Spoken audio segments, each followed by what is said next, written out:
Hey guys, welcome back to another episode with the 12th Man. I'm your host Prakash Murugesan, and with me, my co host Praddy.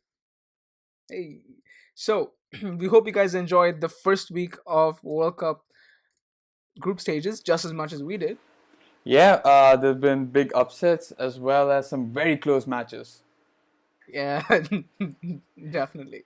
A lot of things that we didn't think were going to happen and things we did. This episode, we'll be bringing the first round of playoffs, the first round of games that happened in the group stages, and we'll be going through the games one by one and discussing all the cool things that happened, all the things that made us excited and loved this sport so much. To start off, first we have Russia and Saudi Arabia. Who would have thought? Who would have thought Russia would be winning 5-0? Well, certainly, some people high up, uh, Yeah. people who shall not be named on this show. Right, you're putting the words right in my mouth. uh, so then, at first I was like, why would you start the World Cup with such a shitty game? Right, Russia would, to be honest, is a shitty team, and then Saudi Arabia, like, what are they even doing in the World Cup?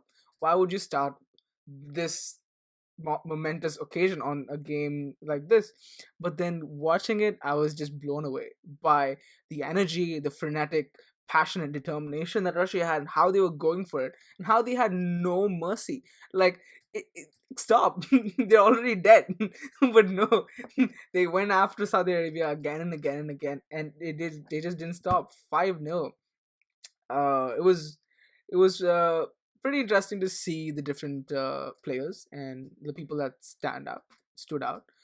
I guess the fact that Zagoev was injured gave other players a chance to come in and show how good they are.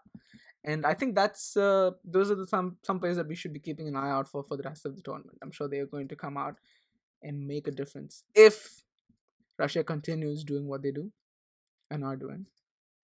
Yeah, another factor could be that it was the last day of Ramadan and Saudi Arabia were probably fasting.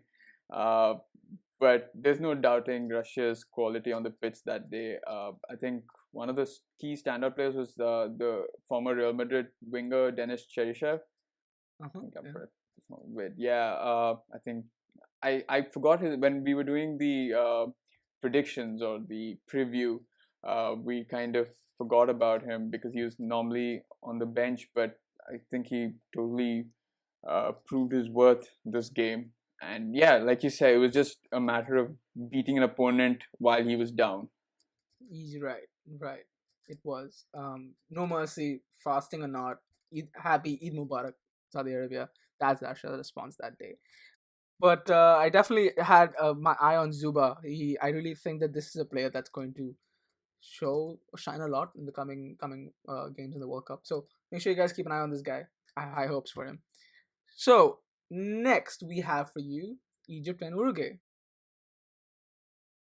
Yeah, and Uruguay.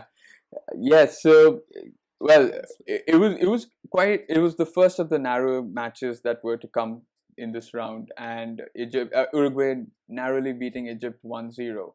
But it was a hard fought victory for Uruguay. Egypt had built the Mexican wall uh, in Russia uh, against the Uruguayans, and it kind of worked. You could, I mean, if you've watched the match, you know that Luis Suarez did miss a few chances, a couple of open goal opportunities, but overall, Egypt held their ground for I think 85 minutes or so, and it was slightly heartbreaking to see them lose out the match to a, a header, and that was one powerful header by Right. Jose Jimenez. And well, you can argue that Egypt had to defend given that their star player Mohamed Salah was out injured and he was on the bench, Right. despite the Egypt coach Hector Cooper kind of giving assurances to the media and to the public that he was 99% fit and ready to play the first match. Mhm. But yeah, so What do you think that Salah made? Salah would have made a difference? Like this result would be different if Salah was there right now. I think it was an open match. Egypt did have their chances, not as many as they would have probably with Salah on the pitch, but and I think they played a different game because he was not there. They didn't have that extra spark to kind of Mm. lift the whole team, and they did rely on their defense to hold out against a very good Uruguay side. And well, it was interesting to see. And would he have made a difference? Well, in hindsight, I think he would have.